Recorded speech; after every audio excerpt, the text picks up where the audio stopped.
Você acordou com os dedos dormentes e um gosto vago de fungo seco na boca. Isso é normal. É só mais um dia de inverno na Europa medieval, onde o frio não é uma estação, é uma sentença. Não há previsão do tempo. Não há alertas no celular. Não há sequer um calendário confiável. Mas você sabe, o inverno chegou. Como? Porque você parou de suar ao cortar lenha e começou a chorar. Simples assim. Você vive numa cabana feita com o que sobrou da dignidade e um pouco de barro. Sua casa é um apelo à misericórdia divina. As paredes são feitas de gravetos trançados, lama e promessas. A cobertura é de palha, o que parece legal até lembrar que ratos, pássaros e talvez um espírito medieval habitam o seu teto com você. Spoiler, eles não pagam aluguel. O chão, terra batida, literalmente. Você abate com os pés toda vez que tenta se mover e escorrega em algo que torce seu tornozelo com tanta vontade que parece ter sido enviado pelo próprio senhor feudal. O frio não chega como em filmes. Não há música épica. Não há uma neve bonita. O frio medieval chega como dívida, silencioso, inevitável e muito, muito desagradável.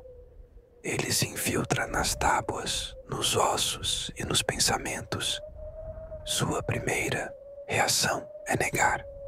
É só um ventinho, você diz, usando a mesma túnica que usou no verão, agora com uma capa costurada com restos de pano, fiapos de esperança e talvez um pouco de esterco. Ela fede, mas esquenta, ou pelo menos finge que sim. Você tenta manter o fogo aceso. Tenta, porque madeira é luxo. A lenha cortada no verão acabou em outubro. Você agora queima móveis, colheres, heranças de família e qualquer coisa que pareça vagamente inflamável, inclusive sua paciência. O fogo, claro, é preguiçoso. Ele recusa madeira molhada, solta fumaça em vez de calor. Sua cabana se transforma numa sauna de tristeza. Seus olhos ardem, você tosse e tudo cheira a bacon que deu errado. Mas você agradece, porque enquanto o fogo ainda exala fumaça, ainda existe calor, ainda há vida. Do lado de fora, o mundo se transformou numa paisagem cinza e hostil. O barro virou gelo, os campos secaram, os caminhos estão traçados com pegadas congeladas e esperanças quebradas. Os animais não mugem, eles te encaram com olhos que dizem: ou a gente sobrevive junto, ou alguém vai virar sopa. Você não sabe se o porco está com frio ou planejando sua morte. Você também não quer saber. Agora é hora da contabilidade mais assustadora da Idade Média. Quantos dias de comida ainda temos? Não se mede o tempo em semanas. Se mede em sacas de cevada, turnipes murchos e ovos inexistentes. A resposta, como sempre, é menos do que ontem, mais do que amanhã. Talvez você abre o armário, que na verdade é um buraco na parede, e vê o estoque. Um pedaço de queijo fossilizado, meia cebola ressecada e um pão tão duro que poderia ser usado como arma em uma revolta camponesa. Você compartilha esse banquete com sua família. Marido, esposa, filhos, galinhas. Uma cabra que decidiu que sua cama é agora dela. Porque sim. Porque ela é mais quente que você. E mais útil. Dormir não é descanso. É um estado de semi-hibernação compartilhada, onde todos se empilham como lenha humana, torcendo para que ninguém tenha gases. Spoiler, alguém sempre tem. Amanhã chega, ou pelo menos a luz cinza que passa por uma rachadura no telhado Você acorda com a sensação de que foi atropelado por um arado. Seu primeiro pensamento é: o fogo morreu. Seu segundo: eu vou atrás dele. Você raspa as cinzas com um galho e sopra, com fé, com desespero, com um hálito que poderia acender uma vela. Nada. Então, você começa de novo. Flint, aço, palha, uma oração. Demora, mas acende. Você chora, um pouco pelo calor, um pouco porque perdeu a ponta do dedo para a geada e nem percebeu. Agora é hora de buscar água. Não há torneira. Há um riacho a 300 metros. Você carrega um balde, vestindo farrapos sobre farrapos, parecendo um espantalho deprimido. A trilha está coberta de gelo. Você escorrega, xinga, derruba o balde. Volta, recomeça. No caminho de volta, com os ombros doendo, você pensa: será que vale a pena? Resposta: talvez não. Mas ninguém perguntou sua opinião. Animais precisam de comida. Você também, mas eles fazem mais barulho. Você joga palha e restos de vegetais. As galinhas te encaram. O porco reclama. A vaca, ela apenas mastiga com a calma de quem sabe que vai durar mais que você. Você verifica o galinheiro. Um ovo. Milagre. Você segura como se fosse um diamante e quase chora quando ele quebra, porque seu filho tropeçou no galinheiro tentando fugir de uma aranha. E é apenas o início do dia. Você ainda tem que consertar o buraco no telhado, remendar a capa da sua esposa com linha feita de cabelo de bode e tentar não morrer de hipotermia antes do pôr do sol. Você já está com fome, mas a próxima refeição depende de quanto tempo o mingau pode ser esticado com água e ilusões. O mingau é cinza, grosso e indefinido, como sua esperança. Você se senta perto da lareira, se é que podemos chamar assim. Um círculo de pedra, cinzas e arrependimento. É noite, novamente. O tempo não anda, ele rasteja. E cada dia que você sobrevive ao inverno medieval parece mais uma punição do que uma vitória. A ceia foi simbólica. Uma colher de pottage, o glorioso prato nacional da Idade Média. Pottage, se você não sabe, é o nome educado para um purê de desespero. Água, um legume esquecido, 2 gravetos para dar consistência e, com sorte, um osso que já foi fervido 5 vezes. Sabor? Não. Apenas textura. E tristeza. Você se pergunta se é possível morrer de tédio culinário. Spoiler, é possível.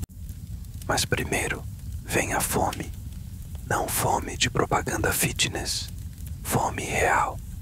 Aquela que faz seu estômago roncar com ódio. Que te faz olhar para um pedaço de couro de bota e pensar: será que ferver isso ajuda? Spoiler, não ajuda. Mas você tenta mesmo assim. A comida está acabando. Não devagar, não aos poucos. Está sumindo. A cevada mofou. O pão virou pedra. O queijo tem mais vida do que você. Você já raspou as panelas. Já ferveu as cascas. Já inventou uma sopa com 3 folhas secas e a esperança de que ninguém pergunte o que é. E quando tudo isso acaba, você pensa no porco, não o que você alimenta, o que está na sua cabeça, o que poderia ser janta, mas ele também é seu aquecedor, seu cobertor, sua reserva emocional. E diferente da comida, ele olha de volta. Você adia o dilema. Hoje pelo menos. Enquanto isso, sua vizinha, aquela que vive com 4 filhos, um bode manco e um marido que cheira a alho até dormindo, jura que viu uma bruxa rondando o poço. Ela sempre vê bruxas quando a comida falta. Você também. Só que no reflexo da água com sua cara. Você vai até o estoque escondido sob o assoalho. Não há muito.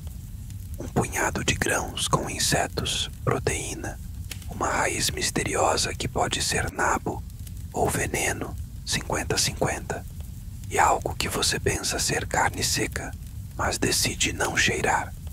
Você divide tudo em porções, minúsculas, matemáticas, racionais.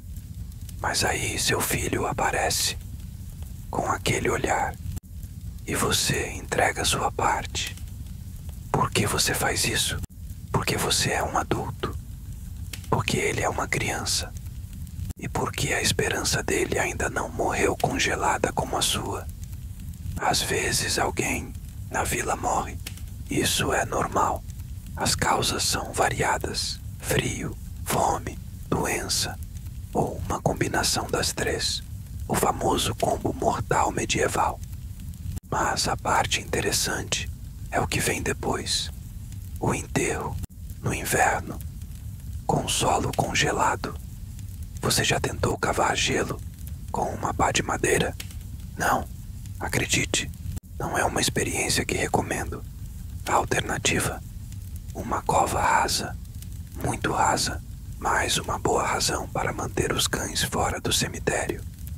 E falando em cães, você nota que o seu sumiu ontem. Você quer acreditar que ele fugiu, mas também sabe que sua vizinha andava falando de sopa e que ontem à noite havia um cheiro estranho no ar. Você não pergunta, porque você também teria feito o mesmo. A comida não é o único inimigo. Doença chegou. De novo. Começa com uma tosse, aquela seca, meio engasgada, com cheiro de fumaça e maldição. Depois vem as febres, os suores frios, os delírios. Você tenta os remédios disponíveis: chá de musgo, sangria com faca enferrujada.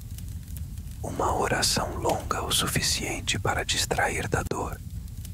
Nenhum funciona, mas todos são feitos com convicção.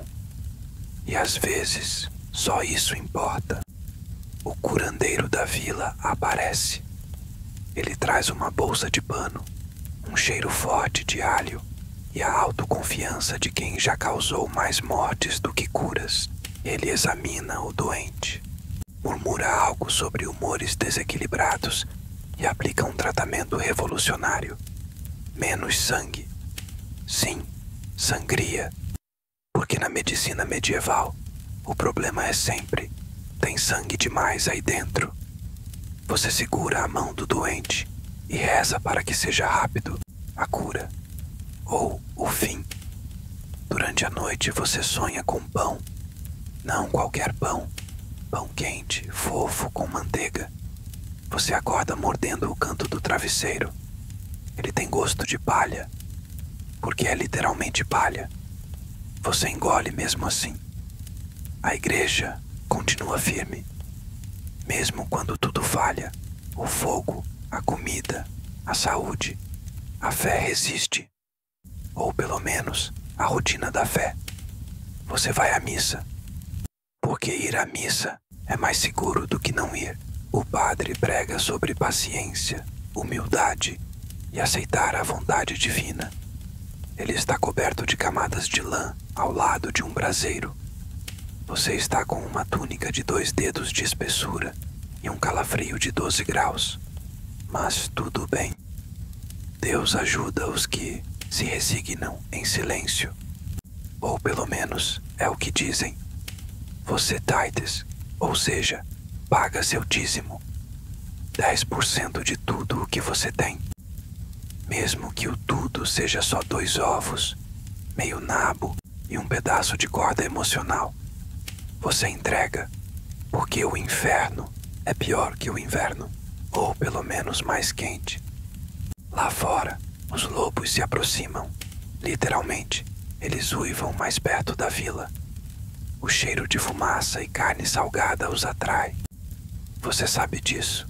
Eles sabem disso. O porco definitivamente sabe disso.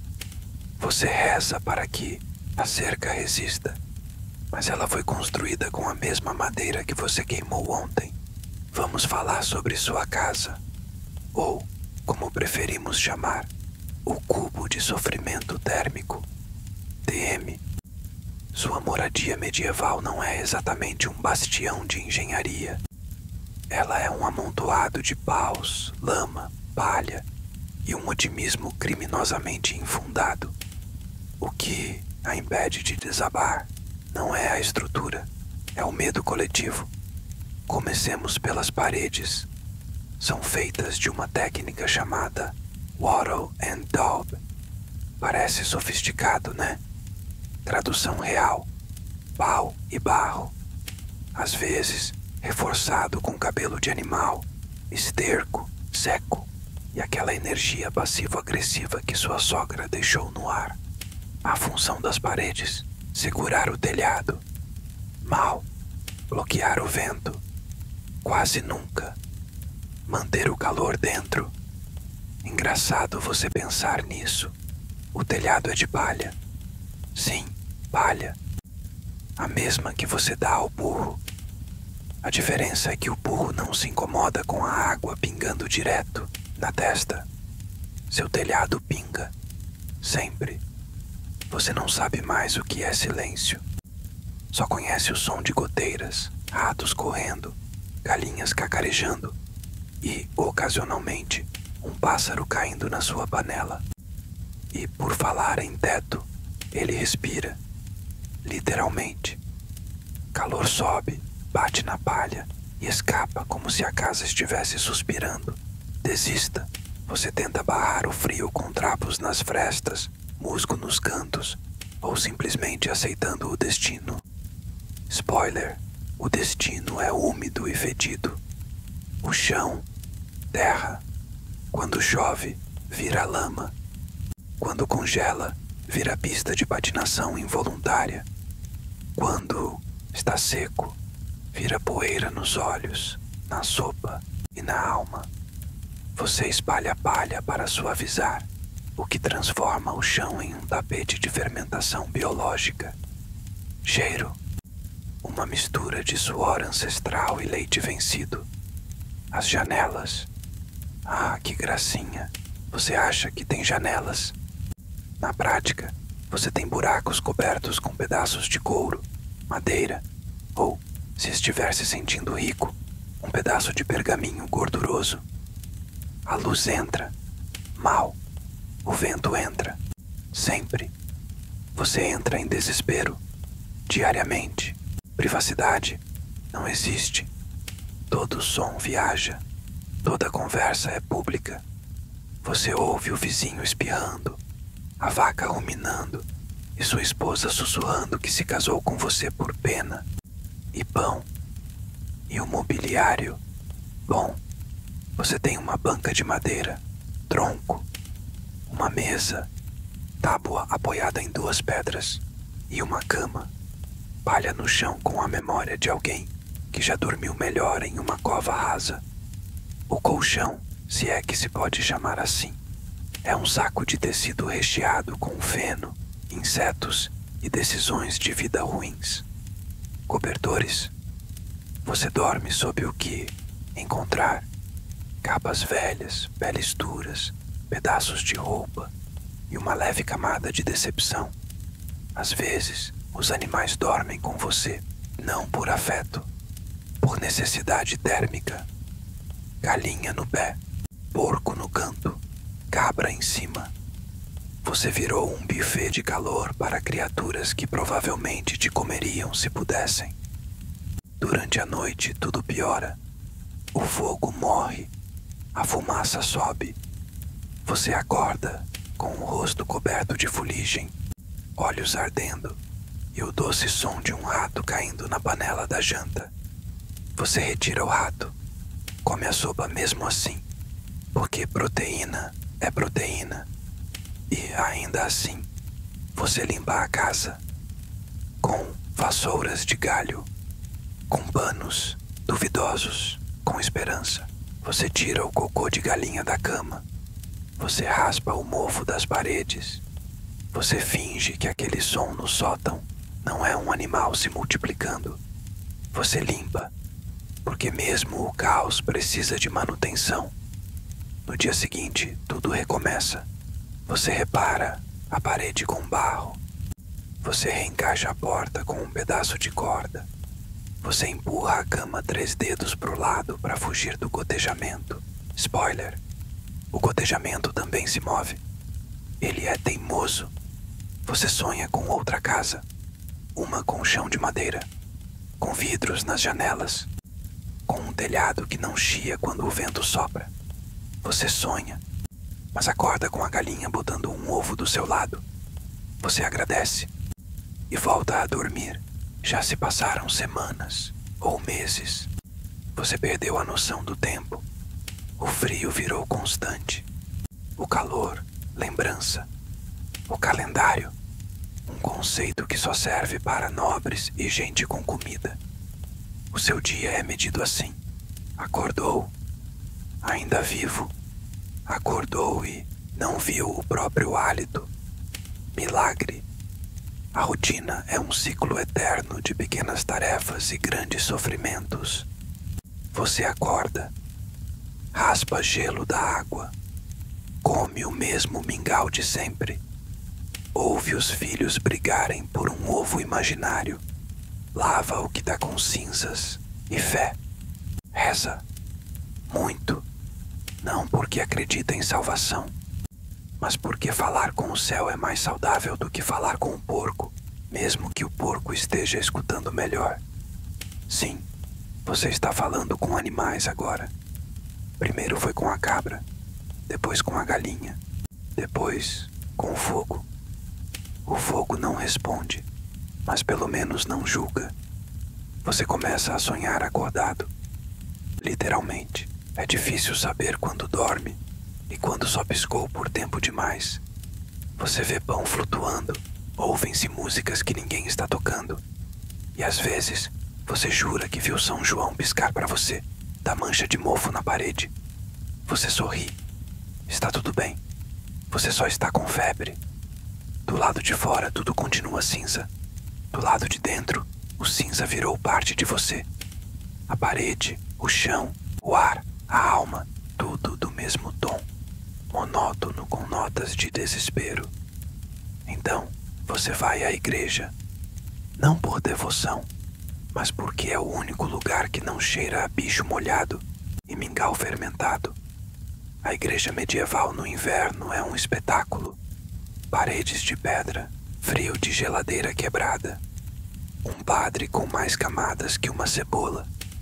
E você, ajoelhado no gelo, pensando que talvez, só talvez, morrer rezando seja mais confortável do que viver congelando. A missa é em latim. Você não entende nada, mas balança a cabeça com força, porque alguém pode estar observando. E se você errar o amém, quem sabe? Talvez uma praga surja só para ensinar a lição. Já aconteceu antes, literalmente. Vide século XIV, peste negra, culpa coletiva e autoflagelação. E então vem a penitência, porque, segundo a igreja, o sofrimento é sagrado. E você está, no momento, praticamente um santo ambulante. Fome, santificada. Frio, bênção disfarçada. Perder os dedos, prova de fé. E você aceita, porque o que mais você pode fazer? Você começa a ver milagres em tudo. Um ovo encontrado de manhã. Milagre. Um rato afogado na sopa e não mordendo sua orelha. Milagre. Seu filho rindo por 3 segundos. Milagre. O telhado não desabando hoje. Milagre com bônus. A fé vira uma forma de sobrevivência. Uma forma de transformar a tragédia em narrativa. Não é sofrimento, é provação.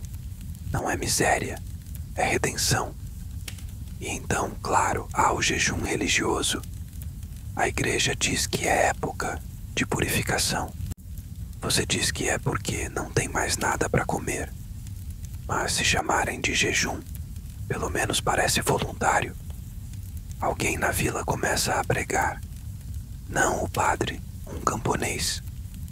Diz que teve uma visão, que o frio é castigo por pecados escondidos, que precisamos expulsar os impuros, que a mulher que coleta ervas é claramente uma bruxa, e as pessoas ouvem, porque a esperança é escassa, mas a culpa infinita.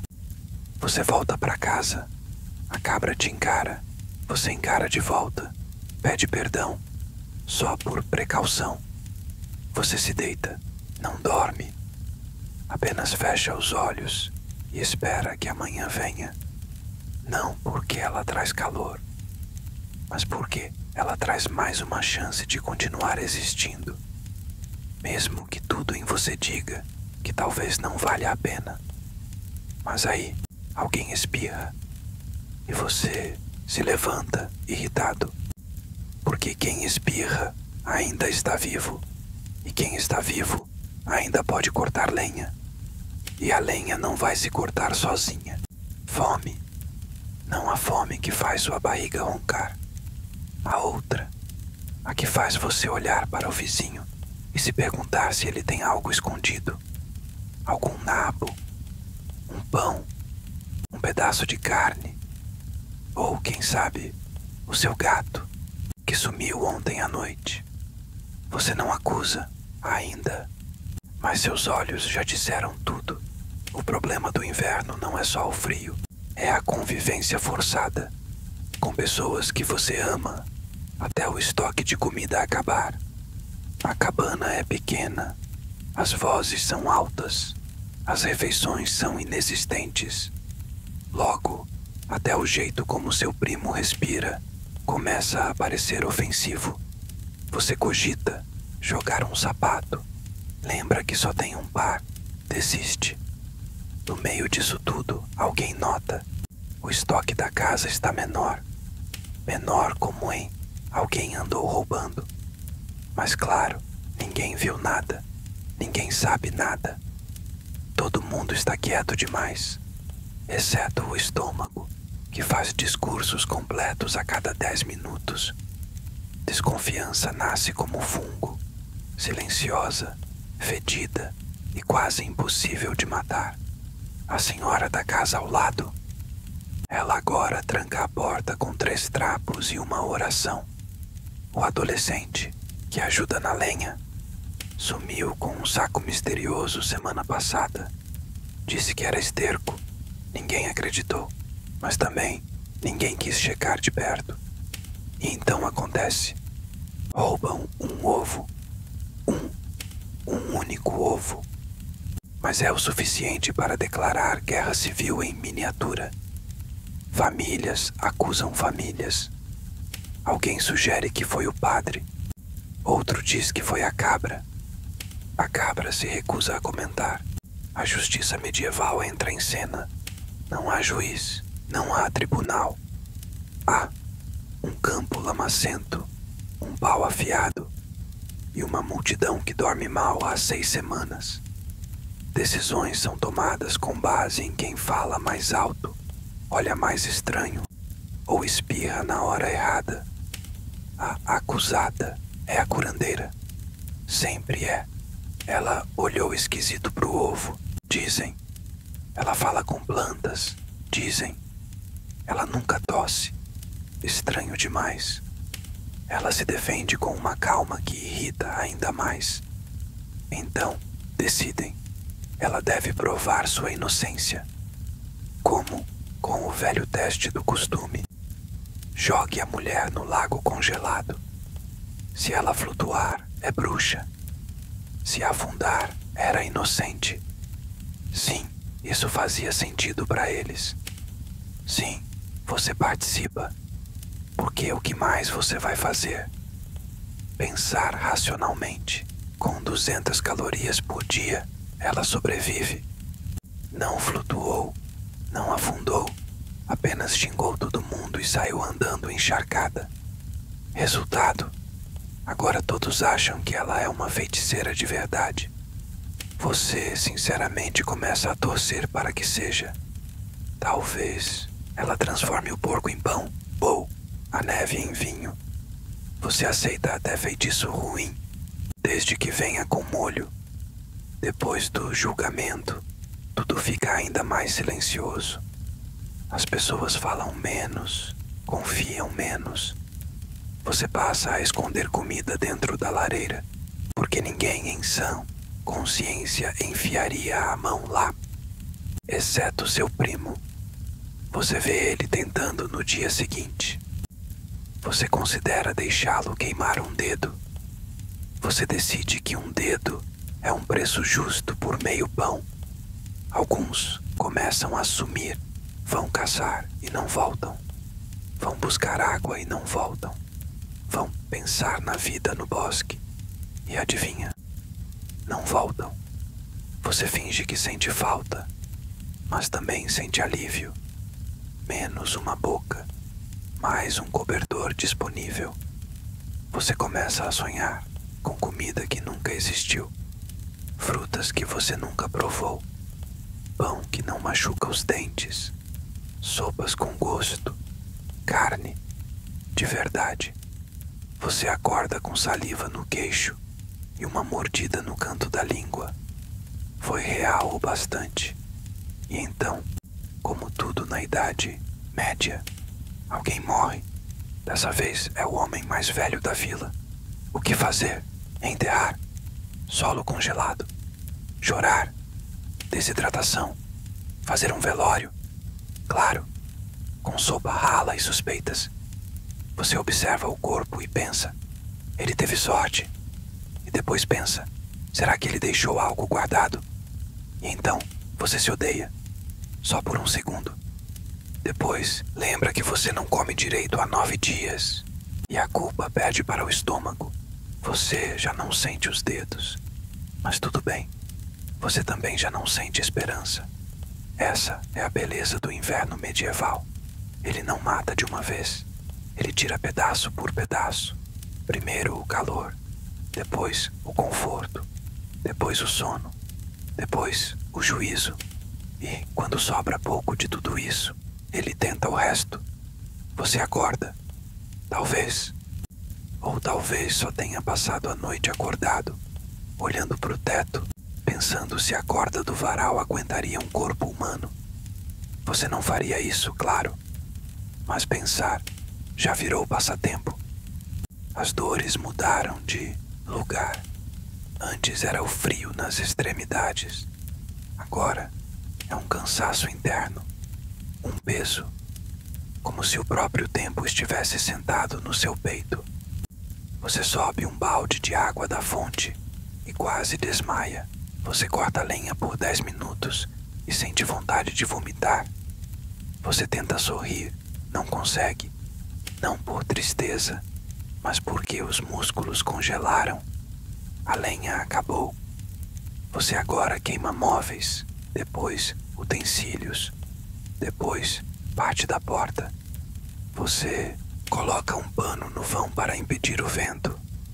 O vento entra mesmo assim. Ele sempre entra. Sua casa já não parece abrigo. Ela parece um animal moribundo, rangendo, tossindo fumaça e tentando te empurrar para fora. Você sente que está morando numa fogueira fracassada. Uma que se recusa a te aquecer, mas insiste em te asfixiar. E então, você para de sentir frio. Esse é o sinal. Quando a dor vai embora, não é bom sinal. É porque o corpo cansou de lutar. Ele decide que fingir que está tudo bem é mais eficiente do que continuar tentando. Você sorri, mas não porque está feliz, porque acha engraçado estar com os pés roxos e mesmo assim querer sopa. Você tenta dormir, não consegue. A mente não desliga. Ela só repete a mesma frase. Amanhã vai ser pior. E você acredita. Você vê sua esposa olhar fixamente para a lareira apagada. Ela não pisca há minutos. Você se pergunta se ela ainda está ali, ou se também já partiu, só o corpo ficou. Você não pergunta. É mais fácil não saber. O fogo não pega. Você sopra, você chora, você xinga Deus, o gelo, a lenha molhada, o universo. O fogo continua morto. E pela primeira vez você pensa, talvez ele tenha razão. Mas então, uma faísca, uma chama pequena, hesitante, fraca. Você a protege como se fosse um recém-nascido. Assopra devagar, alimenta com gravetos, com trapos, com um botão da sua capa. A chama cresce. Você chora, dessa vez, de verdade. Porque no meio do fim, com as costelas à mostra, o fôlego curto, a sanidade escapando pela porta semi-queimada, o fogo ainda voltou. E você se dá conta de algo. Você ainda está aqui. Seu filho ainda respira. Sua casa ainda está de pé. Mal, mas está. E o inverno, por mais cruel que seja, não durará para sempre. Talvez você não veja a primavera, mas talvez veja. E isso, nesse momento, é tudo o que você precisa. Um dia, você acorda e o silêncio mudou. Não é mais aquele silêncio gelado, onde até os pensamentos estalavam de frio. É outro silêncio, mais úmido, mais vivo, cheio de goteiras e ratos ativos novamente.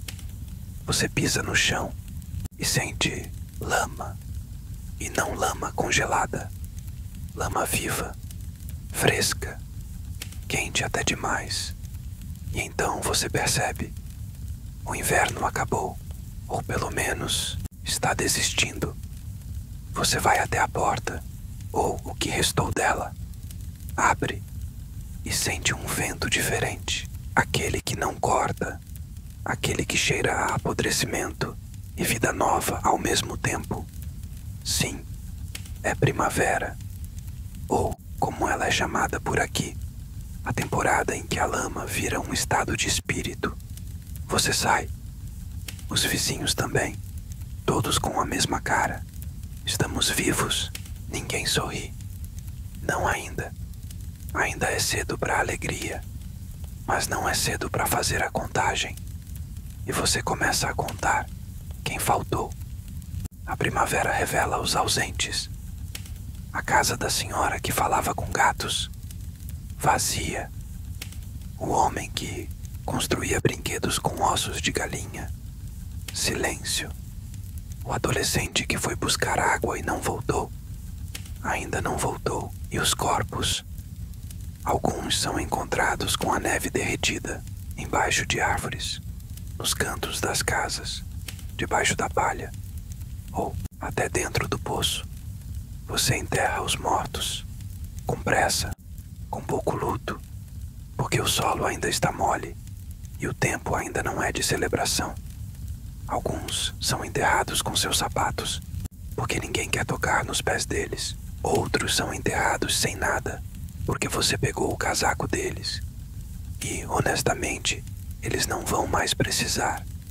E então, finalmente, vocês fazem uma refeição decente, uma sopa, com ervas frescas que começaram a brotar, com alguns legumes, feios, mas comestíveis, com um pedaço de pão que não quebra dentes. Você come com cuidado, com culpa, com pressa, porque ainda não sabe se isso é real. Mas a comida voltou. Pouca, lenta, mas voltou. A vila faz uma oração coletiva. Ninguém diz, fomos abençoados. Só dizem, ainda estamos aqui. O padre dá uma missa. Diz que tudo foi um teste, que os pecados foram lavados com frio e sofrimento. Você pensa em jogar uma colher na cabeça dele, mas aí lembra que só tem uma colher. Você limpa a casa, de novo, mas dessa vez com energia, porque agora há sol, e barulho de água escorrendo, e crianças gritando, e galinhas fazendo o que galinhas fazem. A cabra até sorri, ou talvez só esteja espirrando, mas o som te parece positivo, você começa a reconstruir a porta, o teto, sua dignidade, com pedaços do que sobrou. Com a ajuda do vizinho que você quase matou por causa de um nabo. Vocês não falam sobre isso, apenas constroem, porque é mais fácil levantar uma parede do que reconstruir confiança. E pela primeira vez em meses, você ri. Não um riso alto, não um riso feliz, mas um riso de quem sobreviveu ao impossível. E agora olha para trás e pensa: como diabos, eu ainda tô vivo. Você não tem resposta, mas tem fome. E agora tem pão. Você sobreviveu. Parabéns. Agora vem a parte difícil. A primavera medieval não é um conto de fadas. É reconstrução emergencial, com ferramentas improvisadas, sementes ressecadas e um sistema emocional devastado. Você sai de casa com a enxada, a mesma que você quase usou para matar seu primo, e caminha até o campo. O campo, claro, está uma porcaria. Lama misturada com ossos de rato, raízes mortas e lembranças de colheitas que nunca vieram. Mas você cava assim mesmo, porque é isso ou passar por tudo aquilo de novo. O corpo já não aguenta como antes. Você se move mais devagar. Sua pele está fina, seus músculos fracos, seu humor ausente. Mas você cava, planta, reza. E quando ninguém está olhando, você sussurra para a terra: seja melhor que o ano passado. Você vê vizinhos que nem lembrava que existiam. Pessoas que hibernaram como ursos. Saíram pouco, falaram menos, comeram quase nada. Agora estão ali, arando, sem sorrir, sem falar muito, com aquele olhar típico de quem conversou com a morte e voltou só porque ela estava ocupada. As crianças brincam de novo, mas diferente, mais quietas, mais cautelosas. Uma delas imita um funeral com galhos. Todos riem, devagar. Depois param. Ninguém comenta. O padre faz uma bênção no campo, joga água, fala latim. Você agradece, não porque acredita, mas porque qualquer ritual agora é um ritual de sobrevivência. Você passa a respeitar até os símbolos que antes ignorava, porque eles são muletas e você, sinceramente, precisa de todas. Você encontra um nabo nascendo, sozinho, no canto. Você chora. Não por ele, mas por você. Porque pela primeira vez, desde outubro, você sentiu algo que não fosse medo. E aí vem o trauma. Você acorda no meio da noite com o som da lenha queimando, mas não há fogo aceso. Você sonha com neve, com fome, com gente te olhando comendo.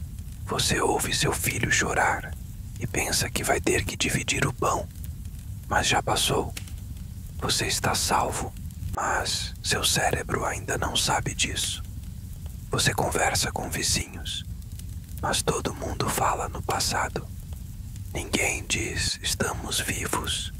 Dizem a gente não morreu. Não é o mesmo.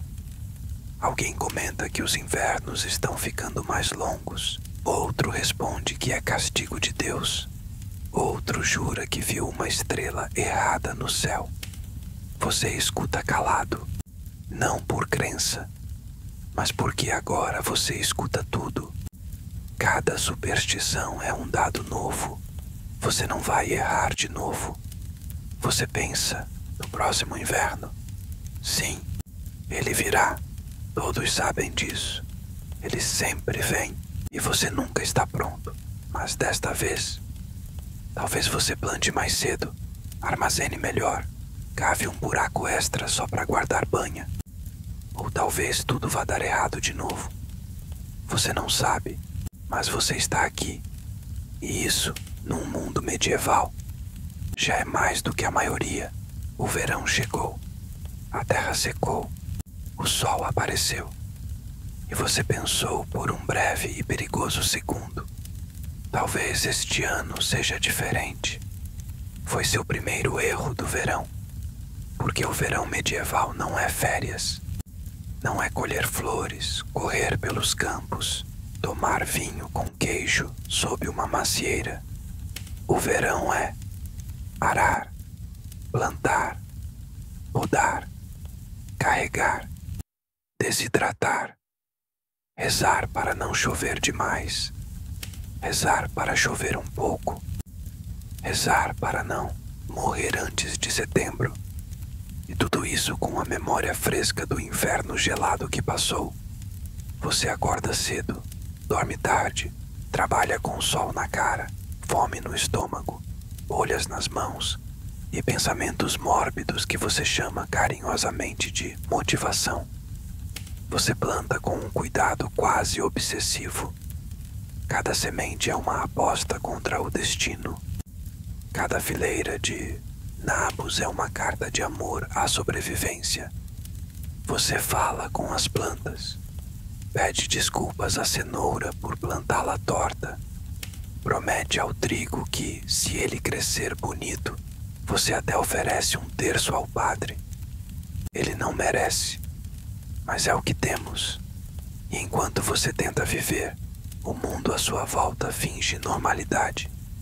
Crianças brincam, casamentos acontecem, a feira reabre cheirando a peixe e suor, mas ninguém realmente sorri, porque o que existe não é paz, é trégua. Todo mundo sabe disso. Durante as noites de verão você deveria descansar, mas não consegue. Você se deita e sua, e pensa no celeiro, pensa nos ratos, pensa se guardou bem os grãos, pensa no paiol, pensa em outro inverno. Você sonha com neve em julho, acorda com a boca seca e o coração acelerado. O frio ficou no passado, mas o medo não. Você nota que agora mede o tempo em função do frio. Junho, já é hora de estocar sal. Julho, quantos sacos de cevada temos? Agosto, se a colheita falhar, a gente morre. O calendário não tem mais nomes, só alertas. Os que passaram fome no inverno viraram profetas no verão. Eles dizem: essa plantação vai dar pouco, o céu tá estranho, o vento cheira a seca. E claro, o clássico medieval: isso tudo é castigo. Você escuta, porque até agora os pessimistas são os que mais sobrevivem. Você nota que virou uma nova pessoa. Antes do inverno, você reclamava da sopa rala. Agora, você acha a sopa um luxo. Antes, você corria das galinhas. Agora, você conversa com elas. Antes, você via a lenha como lenha. Agora, você vê dias de vida. Você também começa a fazer listas mentais. Quem divide comida? Quem rouba? Quem sabe secar peixe direito? Quem tem uma cabra que parece saudável? Quem pode ser útil no próximo colapso? Você chama isso de planejamento. Outros chamam de paranoia rural. Mas, honestamente, funciona. O verão segue. Você estoca tudo o que pode. Seca ervas, guarda cascas, faz mingau que pode virar cimento. Põe sal em tudo. Comida, palavras, relações. Nada é desperdiçado. Nem tempo, nem tristeza. E então, no final de agosto, o sol começa a mudar. A luz já não é dourada, é mais curta, mais dura. O vento muda de tom. A lama começa a voltar e alguém diz: já senti o cheiro do inverno? Você responde: eu nunca parei de sentir. E então ele volta. O inverno. Não com trovões, trombetas ou tragédia épica. Ele volta em silêncio, como se nunca tivesse ido. Uma manhã, você acorda e sente aquele ar gelado na espinha. Não é um vento comum, é um aviso. Você não corre, você não se desespera. Você apenas levanta, tranca os dentes e começa a contar os dias de novo. A lenha está empilhada, o grão foi estocado. As ervas foram secas, penduradas, catalogadas. Você tem sal, você tem gordura, você tem experiência, mas não tem paz. Nunca mais teve. Você vê sua família e pensa, esse ano a gente aguenta. E em seguida, ou morre tentando, porque agora você entende.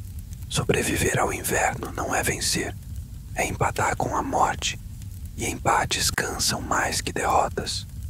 O fogo acende.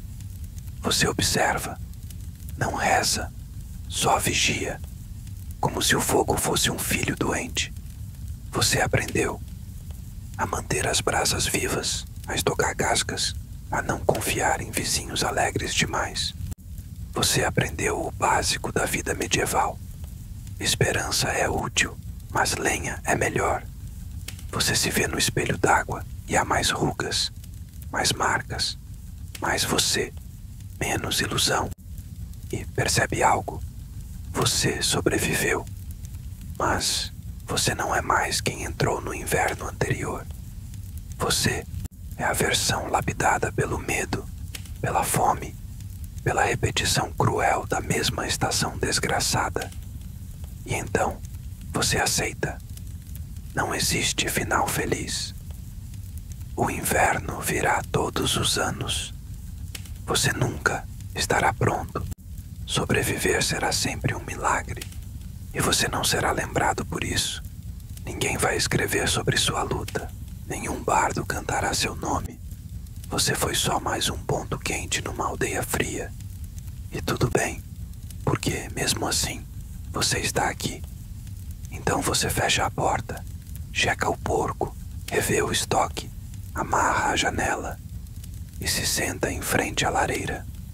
Inverno olha para você e, desta vez, você olha de volta.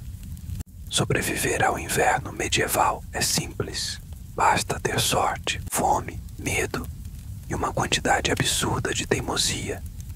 E repetir. Até que um ano você não consiga mais. E tudo bem. Porque, até lá, você tentou.